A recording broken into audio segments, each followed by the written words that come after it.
For the first 18 months, everything with Ruby felt like coming home. At 28 years old, I'd been through enough of the dating world to know that what we had was different.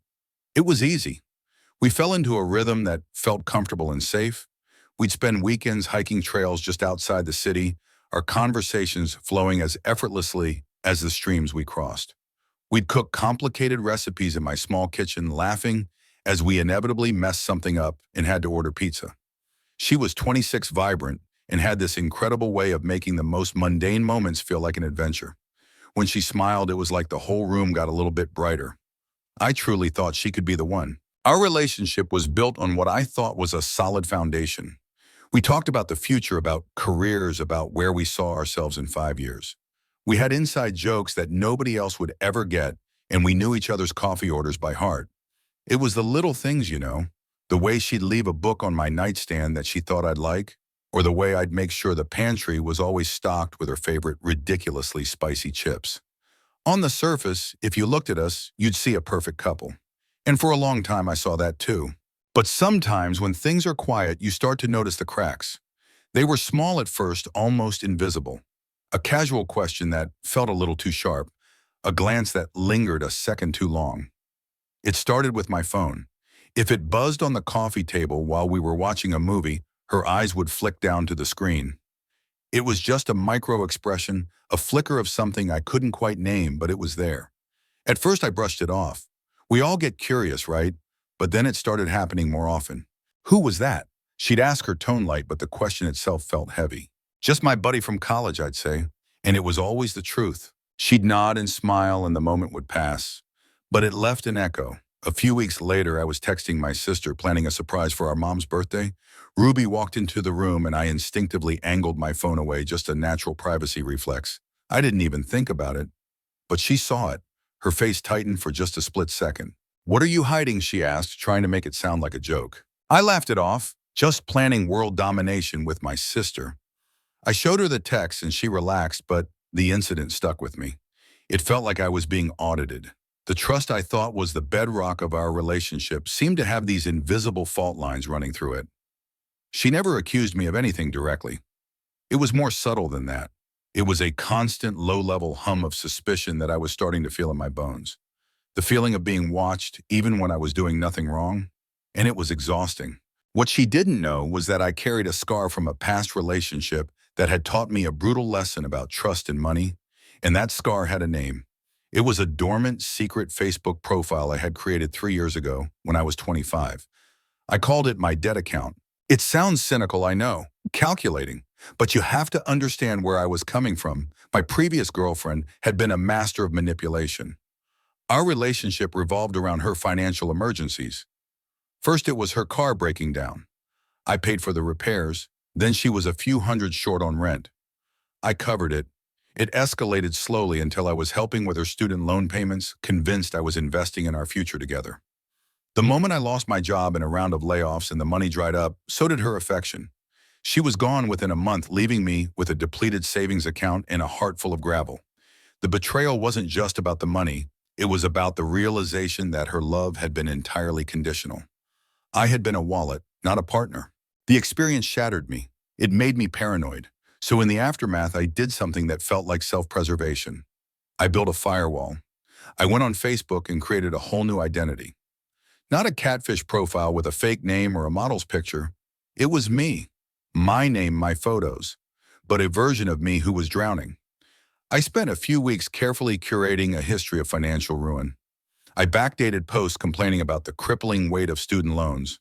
I wrote vague statuses about credit card debt, feeling like a prison. I'd check in at cheap fast food places and caption it, "All I can afford this week." I even photoshopped a few fake collection notices, blurring out the details, and posted them with captions like, "When will it end?" It was a meticulous and deeply pessimistic work of art, a testament to my own broken trust. My goal was to create a digital ghost, a version of myself that was financially destitute. It was my ultimate loyalty test, a silent guardian of my heart. The idea was simple: if I ever got serious with someone again, and if I ever felt that same probing for financial security, I would have this in my back pocket. A litmus test to see if someone would stick around for me or for what I could provide. Then I got a new job. I got back on my feet. I started healing. And I met Ruby. I met her a year and a half after I created that account. For 18 wonderful months, I completely forgot it existed. It was a relic of a past I thought I had moved on from. Our relationship felt so real, so genuine, that the cynical man who created that profile felt like a stranger. The dead account was just a digital ghost town, a monument to a pain I no longer felt. A sleeping dragon in a cave I never planned to visit again. But as Ruby's subtle questions about my privacy grew more frequent, as her glances at my phone became less about curiosity and more about investigation, a cold dread started to creep back in. I saw the ghost of my ex and her insecurities. It wasn't about money this time, it was about fidelity, but the underlying disease was the same, a fundamental lack of trust. She couldn't just believe me, she needed to verify me, she needed proof. I kept telling myself I was overthinking it, that her past had made her cautious, just as mine had. I made excuses for her because I was desperate for our relationship to be the real thing. I loved the woman I spent my weekends with, the one who laughed at my terrible jokes and held my hand in the movies. But I was growing to fear this other version of her, the interrogator who saw shadows where there was only light. The dormant account was still there, lurking in the dark corners of the internet. A break glass in case of emergency measure I had built for a fire I never thought I'd have to fight again. It was a shield I built long before I knew there was a war coming. I just didn't realize the person on the other side of it would be the one sleeping next to me every night. Our foundation was about to be tested, and I had a terrible feeling it was all about to crumble. The feeling of impending doom wasn't a sudden storm. It was more like a change in air pressure, a low humming dread that settled deep in my bones. For weeks, the atmosphere in our apartment had been growing heavier, charged with unspoken suspicions. Every time my phone buzzed, I could feel Ruby's eyes on me. It wasn't a glance anymore. It was an audit. A simple text from my mom would earn a tight, "Who was that?" A work email after hours would be met with a skeptical, "They're making you work late again." Each question was a tiny probe searching for a weakness in my story. I was living in a state of low-grade interrogation, and it was exhausting. I felt like I was constantly on trial for a crime I hadn't committed. The breaking point, year zero, day zero, as I now call it, didn't start with a bang. It started with a movie night. We were on the couch, a bowl of popcorn between us, trying to pretend everything was normal. We'd been together 18 months, and from the outside, we were the perfect couple. But inside those four walls, the trust had eroded into fine dust, and we were both choking on it. Halfway through the film, my phone, which I'd placed face down on the coffee table, vibrated. It was a notification from a fantasy football app. Nothing. Less than nothing. But in that quiet room, the buzz sounded like a gunshot. Ruby didn't even look at me. Her eyes stayed glued to the TV screen, but her whole body tensed. I saw her knuckles go white as she gripped a throw pillow. "Who's texting you this late?" she asked, her voice dangerously calm. I sighed, pausing the movie. "Ruby, it's nothing. It's my fantasy league app. The draft is coming up." She finally turned to me, and the look in her eyes was cold. All the warmth, all the affection we'd shared just hours before was gone. In its place was a prosecutor. "Let me see it," she said. It wasn't a question. I felt that familiar spike of frustration and exhaustion. "No," I said, my voice firmer than I intended. "I'm not doing this again. It's a football app. You have to believe me. A relationship can't work if you need to fact-check my entire life." And that was the spark. That one word, "no," was the match thrown on the gasoline of her insecurity. She stood up, her face a mask of wounded fury. "Why not?" she shot back. "If it's nothing, then why can't I see it? What are you hiding, Weston? Who are you hiding?" The argument spiraled from there. It wasn't about the phone anymore. It was about everything. It was about the time I stayed late at work to finish a project. It was about a new female colleague I'd mentioned once. Every platonic interaction, every moment of privacy I'd ever taken was twisted into a piece of evidence for the case she was building against me in her head. I defended myself, but it was like trying to punch smoke. My words meant nothing because she had already decided I was guilty. Her reality was built on suspicion, and any attempt I made to introduce trust was just seen as a more elaborate lie. "I have been cheated on before," she said, her voice trembling with a mix of anger and self-pity. "I know the signs, the secrecy with the phone, the vague answers. You're doing all of it." "That was your ex, Ruby, that's not me," I pleaded, my own voice rising. "I have done nothing to make you doubt me. Not one thing in 18 months. You're punishing me for someone else's mistakes. That isn't fair. What's not fair is me sitting here every night wondering who you're really talking to, she yelled. What's not fair is feeling like a fool. I love you, Weston, but I can't live like this. I can't live with the wondering. The room fell silent, the air thick with our anger and hurt. We were standing on opposite sides of the living room, but it felt like we were on opposite sides of a canyon. I could see the woman I loved over there, but I couldn't reach her. She was trapped in her own fear, and she was trying to drag me in with her. Then she delivered the final blow. Her expression shifted from rage to a kind of cold, calculated resolve. She crossed her arms, looking at me as if I were a complete stranger. There's only one way to fix this, she said, her voice flat and devoid of emotion. One way for me to know I can trust you. I want your Facebook password. I just stared at her. My mind went blank. It was so juvenile, so invasive, so final. It wasn't a request. It was an ultimatum. This was her line in the sand. Hand over the keys to my private life or it was over. You're serious, I whispered, the fight draining out of me, replaced by a profound sadness. Completely, she said, her chin held high. If you have nothing to hide, it shouldn't be a problem. You log out, I log in, I look. I see there's nothing there and we can move on. But if you say no, then I'll have my answer. In that moment, something inside me broke. It was the last thread of hope I had for us. I knew with absolute certainty that even if I gave her the password, this wouldn't be the end. It would be the beginning. It would set a precedent. From now on, every doubt would be settled with an invasion. Every insecurity would be soothed with a spot check of my DMs. My life would become an open book for her to scrutinize at will. There would be no privacy, no trust, only verification. She wasn't asking for reassurance. She was demanding surveillance. My mind raced. Option 1, refuse. Stand my ground on principle. She would leave convinced I was a cheater. Our 18 months together would end with her believing the worst of me. Option 2, comply. Give her my password. She would search my account, find nothing, and maybe for a day or a week things would be okay. But the lock on my privacy would be broken forever. The power dynamic would shift permanently. She would hold the key and I would live in a house with no doors. It would be a slow, suffocating end of 1,000 cuts. Both options led to the end of us. One was a quick, painful break, and the other was a slow, agonizing decay. I felt trapped, utterly and completely trapped. My heart was pounding in my chest. I looked at her standing there, so resolute, so certain that her demand was reasonable, and I felt a grief so deep it almost buckled my knees.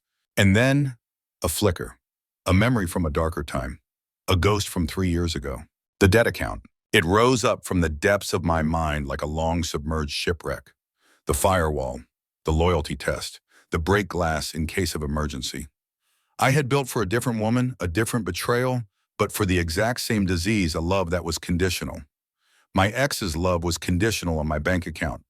Ruby's love, I was now realizing, was conditional on her having total access on my willingness to surrender my autonomy to soothe her paranoia. The thought was terrifying, but it was also clarifying. It was a third door in a room that I thought only had 2 exits. It wasn't a trap I was setting for her. It was a tripwire I'd laid years ago. She was the one demanding a test of my honesty. She wanted to look behind the curtain. Fine, I would let her look. A strange calm washed over me. The emotional turmoil subsided, replaced by a cold, grim sense of purpose. This was no longer just about us. This was about me. My last relationship ended because my partner's love was transactional. When the perceived value I provided was gone, so was she. Ruby wasn't looking for money, but she was demanding a different kind of transaction, my privacy in exchange for her affection. Was her love just as conditional? Would she stand by me through a perceived hardship, or was her commitment as shallow as her trust? She thought she was testing my fidelity, but I was about to test her loyalty. I let out a long, slow breath, a performance of weary resignation. I ran a hand through my hair and looked at the floor. Fine, I said, my voice barely a whisper. You win. If this is what it takes, fine. I watched her face as I said it. The hard lines of her expression didn't soften into relief. They sharpened into a grim sort of triumph. She had won. She thought she was about to uncover my secrets. She had no idea she was about to expose her own. I walked over to the small desk in the corner where I kept a notepad. My real Facebook password was a complex string of characters I had memorized years ago. But the password for the debt account, I had written that one down. It was a relic, something I never thought I'd need to recall. I picked up the pen, my hand steady. I could feel her eyes burning into my back. I scribbled down the email address associated with the ghost profile, and then the password. It was something simple and morose I'd come up with back then. Something like Hopeless Future 123. I tore the small piece of paper from the pad, folded it once, and walked back to her. I held it out in my open palm. "Here," I said, my voice hollow. "This is what you want. I hope you find what you're looking for." She snatched the paper from my hand, her movements quick and eager. She didn't look at me.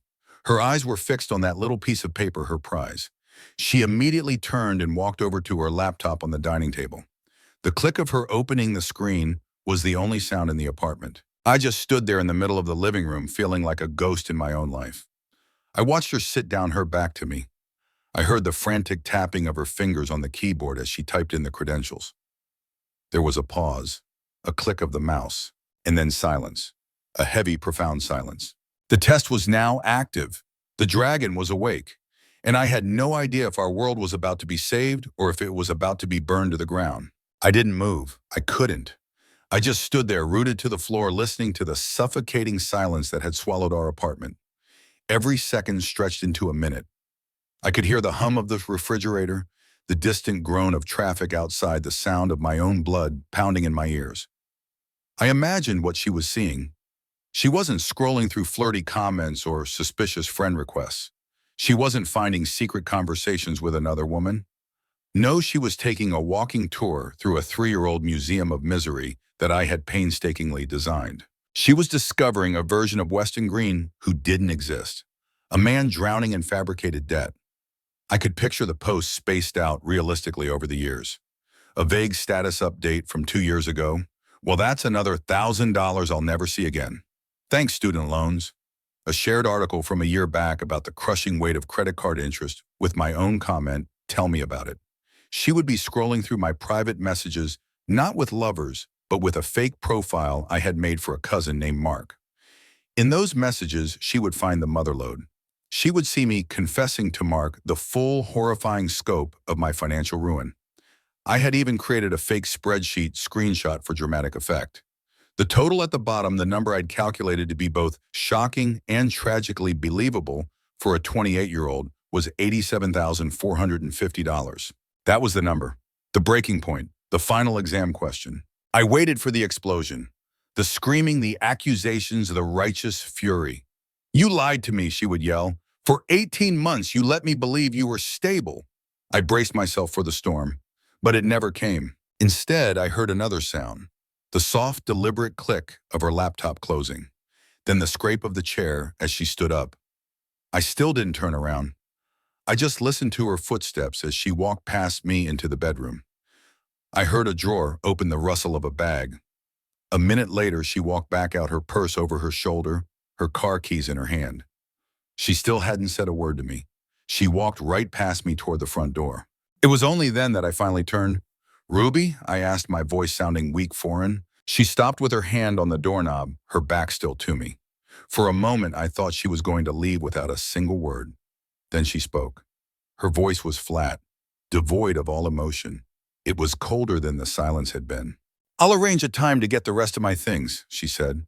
And then she was gone. The door clicked shut behind her, the deadbolt turned. And that was it. 18 months of my life erased by a single click. I stood there in the empty apartment for I don't know how long.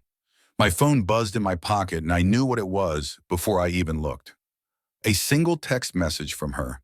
It didn't say, "We need to talk." It didn't say, "How could you?" It just said 2 words. "We're done." In that moment, the world tilted. I felt hollowed out. A year and a half of my life evaporated. The woman I thought I might build a future with had walked out without so much as a backward glance. The loss was sharp and sudden, like an amputation. But beneath the pain, something else was stirring. A grim, quiet, and deeply unsettling sense of validation. The test had worked. The firewall had held. She wasn't looking for a cheater. She was screening for a liability. She had demanded my password to test my fidelity, But when faced with a crisis, a fake manufactured crisis, but a crisis nonetheless, her response wasn't concern. It wasn't, "We can get through this." It was to sever the connection and run. Her love, just like the love of the woman who came before her, was conditional. It wasn't conditional on my faithfulness, but on my perceived stability. The second that stability appeared to be a lie, she was gone. The ghost of my past relationship felt suddenly very present. The reason I'd built the debt account in the first place. My ex, before Ruby, had seen me as a walking ATM. When I lost my job back then, her affection dried up faster than a puddle in the desert. That betrayal had scarred me, made me cynical. It had pushed me to build this elaborate defensive trap, a way to ensure I would never be used like that again. I had built it a year and a half before I even laid eyes on Ruby. It was a monument to my own trauma, and tonight Ruby had walked right into it. My mind cleared. The sadness was still there, a heavy cloak on my shoulders, but a cold clarity cut through it. I walked over to my own laptop, opened it, and navigated to the Facebook login page.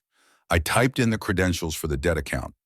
Her breakup text was still fresh, but I knew she might try to log back in to screenshot things, to gather evidence for whatever narrative she was building in her head.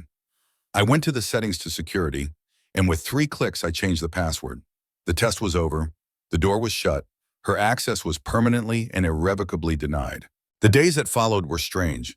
The apartment was too quiet, too big. I'd catch myself expecting to hear her keys in the door or to see her favorite mug next to the coffee maker. There was a genuine grief there. But woven through it was an undeniable thread of relief. I was sad that it was over, but I was relieved that I knew why it was over. I had my answer. I also had to face the uncomfortable truth of my own actions. I had been deceptive. I had met her profound lack of trust with a profound act of deceit. It felt like 2 poisons mixing, creating something toxic that was bound to fail. Was I wrong? I asked myself that 100 times. Should I have just refused to give her the password? Should I have tried to talk it through? Maybe. But her ultimatum was a sign of a deeper issue. A relationship where one person demands total access to the other's private life isn't a partnership. It's a parole hearing. My test may have been a dirty trick, but it only worked because the fundamental weakness was already there. I didn't create the crack in our foundation. I just applied pressure until it split wide open. This whole mess, I realized, was born from my past. The debt account was a weapon I had forged from old pain, and I was still carrying it around years later. It was armor, but armor is heavy. It protects you, but it also weighs you down. It keeps you from ever feeling truly safe because you're always ready for a battle. A week after she left, I logged into the debt account one last time. I scrolled through the fake life I had created, the sad, vague posts, the fabricated messages of despair. It was a monument to my own cynicism, a testament to the belief that people would inevitably leave when things got hard. Ruby had proven that theory correct, but living by that theory was no way to live. It was time to tear the monument down. I went to the settings and found the option I was looking for. Deactivate your account. A little box popped up asking for a reason. I didn't choose one. I just clicked the button. And just like that, the ghost of Weston Green, the man buried under $87,450 of fake debt, vanished into the digital ether. In that moment, I felt a lightness I hadn't felt in years. The real victory wasn't that I had won against Ruby. There are no winners when a relationship ends. The victory was over myself. It was the moment I chose to stop letting my past trauma dictate my future. I was finally putting down the weapon. I was taking off the armor. I don't know what the future holds, but I know what I'm looking for now. I'm not looking for a partner who can pass some secret, cynical test. I'm looking for someone with whom a test is never necessary. Someone who understands that trust isn't about demanding passwords. It's about having faith in the person you're with, even when you can't see behind their curtain.